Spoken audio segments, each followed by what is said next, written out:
निर्गमन अध्याय 34। पत्थर की 2 नई तख्तियां। फिर यहोवा ने मूसा से कहा, पहली तख्तियों के समान पत्थर की 2 और तख्तियां गढ़ ले। तब जो वचन उन पहली तख्तियों पर लिखे थे, जिन्हें तूने तोड़ डाला, वे ही वचन मैं उन तख्तियों पर भी लिखूंगा। और सवेरे तैयार रहना और भोर को सीनै पर्वत पर चढ़कर उसकी चोटी पर मेरे सामने खड़ा होना। तेरे संग कोई न चढ़ पाए, वरन पर्वत भर पर कोई मनुष्य कहीं दिखाई न दे, और न भेड़ बकरी और गाय बैल भी पर्वत के आगे चरने पाए। तब मूसा ने पहली तख्तियों के समान 2 और तख्तियां गढ़ी, और भोर को सवेरे उठकर अपने हाथ में पत्थर की वे दोनों तख्तियां लेकर यहोवा की आज्ञा के अनुसार पर्वत पर चढ़ गया। तब यहोवा ने बादल में उतरकर उसके संग वहां खड़ा होकर यहोवा नाम का प्रचार किया, और यहोवा उसके सामने होकर यह प्रचार करता हुआ चला, यहोवा यहोवा परमेश्वर दयालु और अनुग्रहकारी, कोप करने में धीरजवंत और अति करुणामय और सत्य, हजारों पीढ़ियों तक निरंतर करुणा करने वाला, अधर्म और अपराध और पाप को क्षमा करने वाला है, परंतु दोषी को वह किसी प्रकार निर्दोष न ठहराएगा। वह पितरों के अधर्म का दंड उनके बेटों वरन पोतों और परपोतों को भी देने वाला है। तब मूसा ने फुर्ती कर पृथ्वी की ओर झुककर दंडवत की, और उसने कहा, हे प्रभु, यदि तेरे अनुग्रह की दृष्टि मुझ पर हो तो प्रभु हम लोगों के बीच में होकर चले। ये लोग हठीले तो हैं, तो भी हमारे अधर्म और पाप को क्षमा कर, और हमें अपना निज भाग मानकर ग्रहण कर। वाचा का दोहराया जाना। उसने कहा, सुन, मैं एक वाचा बांधता हूँ। तेरे सब लोगों के सामने मैं ऐसे आश्चर्य कर्म करूँगा जैसा पृथ्वी पर और सब जातियों में कभी नहीं हुए। और वे सारे लोग जिनके बीच तू रहता है यहोवा के कार्य को देखेंगे, क्योंकि जो मैं तुम लोगों से करने पर हूँ वह भय योग्य काम है। जो आज्ञा मैं आज तुम्हें देता हूँ उसे तुम लोग मानना। देखो, मैं तुम्हारे आगे से एमोरी, कनानी, हित्ती, पिरिजी, हिब्बी और यबूसी लोगों को निकालता हूँ। इसलिए सावधान रहना कि जिस देश में तू जाने वाला है उसके निवासियों से वाचा न बांधना। कहीं ऐसा न हो कि वह तेरे लिए फंदा ठहरे, वरन उनकी वेदियों को गिरा देना, उनकी लाठों को तोड़ डालना और उनकी अशेरा नामक मूर्तियों को काट डालना, क्योंकि तुम्हें किसी दूसरे को परमेश्वर करके दंडवत करने की आज्ञा नहीं। क्योंकि यहोवा जिसका नाम जलनशील है वह जल उठने वाला परमेश्वर है। ऐसा न हो कि तू देश के निवासियों से वाचा बांधे और वे अपने देवताओं के पीछे होने का वे विचार करें और उनके लिए बलिदान भी करे, और कोई तुझे नेवता दे और तू भी उसके बलि पशु का प्रसाद खाए, और तू उनकी बेटियों को अपने बेटों के लिए लाए, और उनकी बेटियां जो आप अपने देवताओं के पीछे होने का व्यभिचार करती हैं, तेरे बेटों से भी अपने देवताओं के पीछे होने को व्यभिचार करवाए। तुम देवताओं की मूर्तियां ढालकर न बना लेना। अख़मीरी रोटी का पर्व मानना, उसमें मेरी आज्ञा के अनुसार अबीब महीने के नियत समय पर 7 दिन तक अख़मीरी रोटी खाया करना, क्योंकि तू मिस्र से अबीब महीने में निकल आया। हर एक पहलौठा मेरा है, और क्या बछड़ा क्या मेमना, तेरे पशुओं में से जो नर पहलौठे हो वे सब मेरे ही हैं। और गदही के पहलौठे के बदले मेमना देकर उसको छुड़ाना। यदि तू उसे छुड़ाना न चाहे तो उसकी गर्दन तोड़ देना, परंतु अपने सब पहलौठे बेटों को बदला देकर छुड़ाना। मुझे कोई खाली हाथ अपना मुंह न दिखाए। 6 दिन तुम परिश्रम करना, परंतु 7वें दिन विश्राम करना, वरन हल जोतने और लवने के समय में भी विश्राम करना। और तू सप्ताहों का पर्व मानना, जो पहले लवे हुए गेहूं का पर्व कहलाता है, और वर्ष के अंत में बटोरन का भी पर्व मानना। वर्ष में 3 बार तेरे सब पुरुष इज़राइल के परमेश्वर प्रभु यहोवा को अपने मुंह दिखाएं।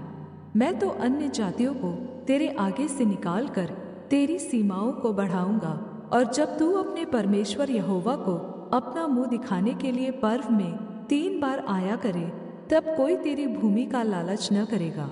मेरे बलिदान के लहू को खमीर सहित न चढ़ाना, और न फसह के पर्व के बलिदान में से कुछ सवेरे तक रहने देना। अपनी भूमि की पहली उपज का पहला भाग अपने परमेश्वर यहोवा के भवन में ले आना। बकरी के बच्चे को उसकी माँ के दूध में न पकाना। और यहोवा ने मूसा से कहा, ये वचन लिख ले, क्योंकि इन्हीं वचनों के अनुसार मैं तेरे और इस्राएल के साथ वाचा बांधता हूँ। मूसा तो वहाँ यहोवा के संग 40 दिन और रात रहा, और तब तक न तो उसने रोटी खाई और न पानी पिया। और उसने उन तख्तियों पर वाचा के वचन अर्थात 10 आज्ञाएं लिख दी। मूसा का तेजस्वी चेहरा। जब मूसा साक्षी की दोनों तख्तियां हाथ में लिए हुए सीनै पर्वत से उतरा आता था, तब यहोवा के साथ बातें करने के कारण उसके चेहरे से किरणें निकल रही थी, परंतु वह यह नहीं जानता था कि उसके चेहरे से किरणें निकल रही हैं। जब हारून और सब इस्राएलियों ने मूसा को देखा कि उसके चेहरे से किरणें निकलती हैं, तब वे उसके पास जाने से डर गए।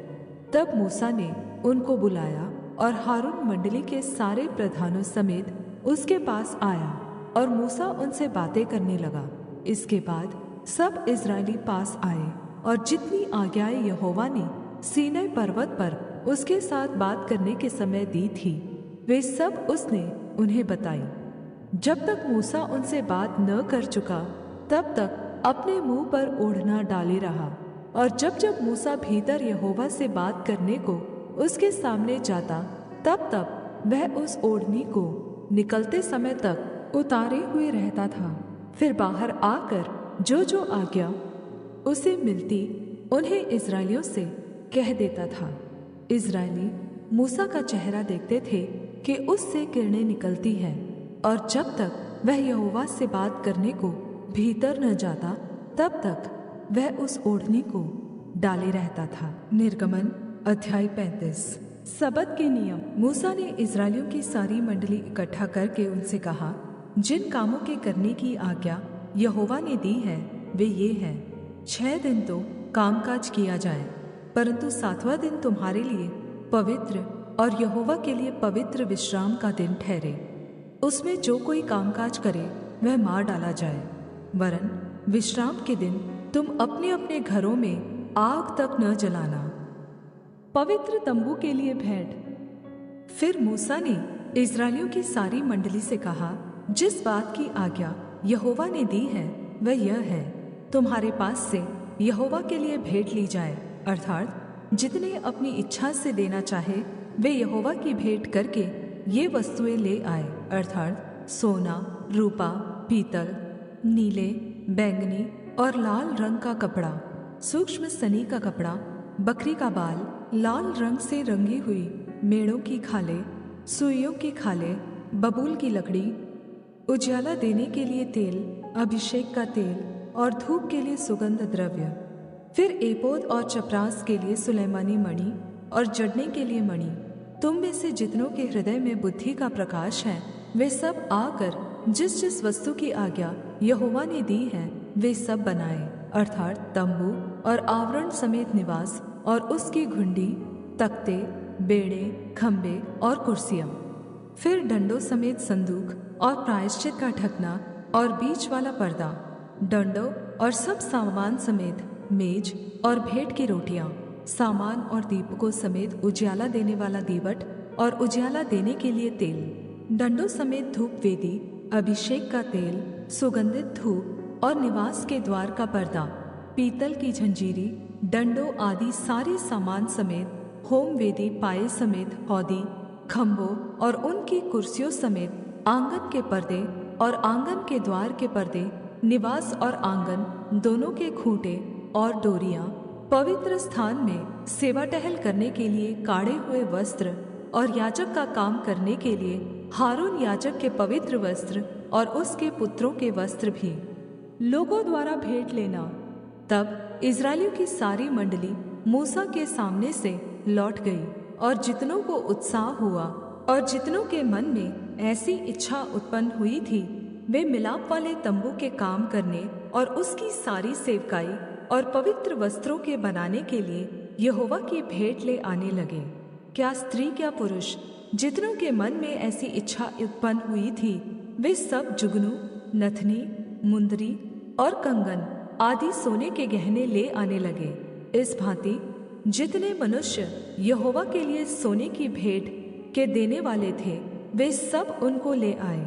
और जिस जिस पुरुष के पास नीले, बैंगनी या लाल रंग का कपड़ा या सूक्ष्म सनी का कपड़ा या बकरी का बाल या लाल रंग से रंगी हुई मेढ़ों की खालें या सुइयों की खालें थी, वे उन्हें ले आए।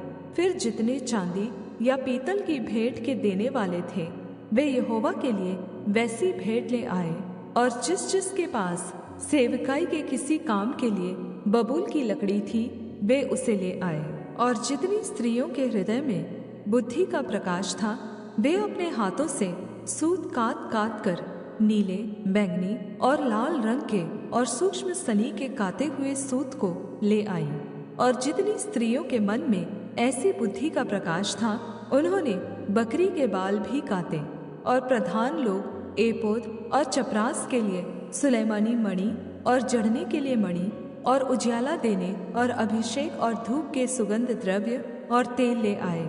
जिस जिस वस्तु के बनाने की आज्ञा यहोवा ने मूसा के द्वारा दी थी, उसके लिए जो कुछ आवश्यक था, उसे वे सब पुरुष और स्त्रियां ले आई, जिनके हृदय में ऐसी इच्छा उत्पन्न हुई थी। इस प्रकार इस्राएली यहोवा के लिए अपनी ही इच्छा से भेंट ले आए। पवित्र तंबू का निर्माण।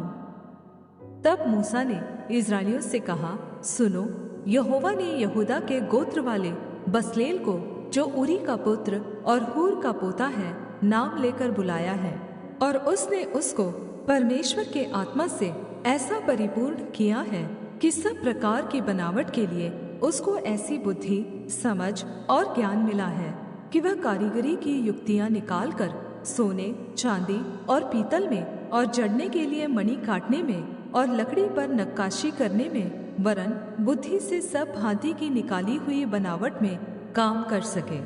फिर यहोवा ने उसके मन में और दान के गोत्र वाले अहीसामाक के पुत्र अहोलियाब के मन में भी शिक्षा देने की शक्ति दी है। इन दोनों के हृदय को यहोवा ने ऐसी बुद्धि से परिपूर्ण किया है कि वे नक्काशी करने और गढ़ने और नीले, बैंगनी और लाल रंग के कपड़े और सूक्ष्म सनी के कपड़े में काटने और बुनने, वरन सब प्रकार की बनावट में और बुद्धि से काम निकालने में सब भांति के काम करें। निर्गमन अध्याय 36। बसलेल और अहोलियाब और सब बुद्धिमान, जिनको यहोवा ने ऐसी बुद्धि और समझ दी हो कि वे यहोवा की सारी आज्ञाओं के अनुसार पवित्र स्थान की सेवकाई के लिए सब प्रकार का काम करना जाने, वे सब यह काम करें। लोगों द्वारा पर्याप्त से अधिक देना। तब मूसा ने बसलेल और अहोलियाब और सब बुद्धिमानों को, जिनके हृदय में यहोवा ने बुद्धि का प्रकाश दिया था, अर्थात जिस जिस को पास आकर काम करने का उत्साह हुआ था, उन सभी को बुलवाया। और इस्राएली जो जो भेंट पवित्र स्थान की सेवकाई के काम और उसके बनाने के लिए ले आए थे, उन्हें उन पुरुषों ने मूसा के हाथ से ले लिया। तब भी लोग प्रति भोर को उसके पास भेंट अपनी इच्छा से लाते रहे। और जितने बुद्धिमान पवित्र स्थान का काम करते थे, वे सब अपना अपना काम छोड़कर मूसा के पास आए और कहने लगे, जिस काम के करने की आज्ञा यहोवा ने दी है, उसके लिए जितना चाहिए उससे अधिक वे ले आए हैं। तब मूसा ने सारी छावनी में इस आज्ञा का प्रचार करवाया, क्या पुरुष क्या स्त्री कोई पवित्र स्थान के लिए और भेंट न लाए। इस प्रकार लोग और भेंट लाने से रोके गए, क्योंकि सब काम बनाने के लिए जितना सामान आवश्यक था, उतना वरन उससे अधिक बनाने वालों के पास आ चुका था। निवास स्थान का निर्माण। और काम करने वाले जितने बुद्धिमान थे, उन्होंने निवास के लिए बटी हुई सूक्ष्म सनी के कपड़े के और नीले, बैंगनी और लाल रंग के कपड़े के 10 पर्दों को काढ़े हुए करूबों सहित बनाया। एक एक पर्दे की लंबाई 28 हाथ और चौड़ाई 4 हाथ की हुई। सब पर्दे एक ही नाप के बने। उसने 5 पर्दे एक दूसरे से जोड़ दिए, और फिर दूसरे 5 पर्दे भी एक दूसरे से जोड़ दिए। और जहाँ ये पर्दे जोड़े गए, वहाँ की दोनों छोरों पर उसने नीले नीले फंदे लगाए। उसने दोनों छोरों में 50-50 फंदे इस प्रकार लगाए कि वे एक दूसरे के सामने थे।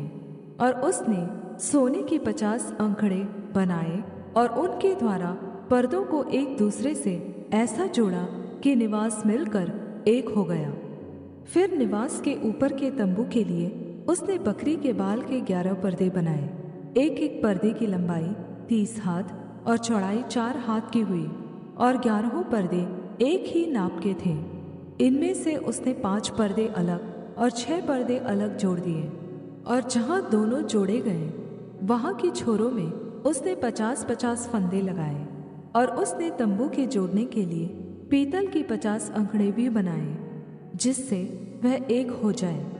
और उसने तंबू के लिए लाल रंग से रंगी हुई मेढ़ों की खालों का एक ओढ़ना और उसके ऊपर के लिए सुइयों की खालों का एक ओढ़ना बनाया। फिर उसने निवास के लिए बबूल की लकड़ी के तख्तों को खड़े रहने के लिए बनाया। एक एक तख्ते की लंबाई 10 हाथ और चौड़ाई 1.5 हाथ की हुई। एक एक तख्ते में एक दूसरी से जोड़ी हुई 2-2 चूलें बनी। निवास के सब तख्तों के लिए उसने इसी भांति बनाया।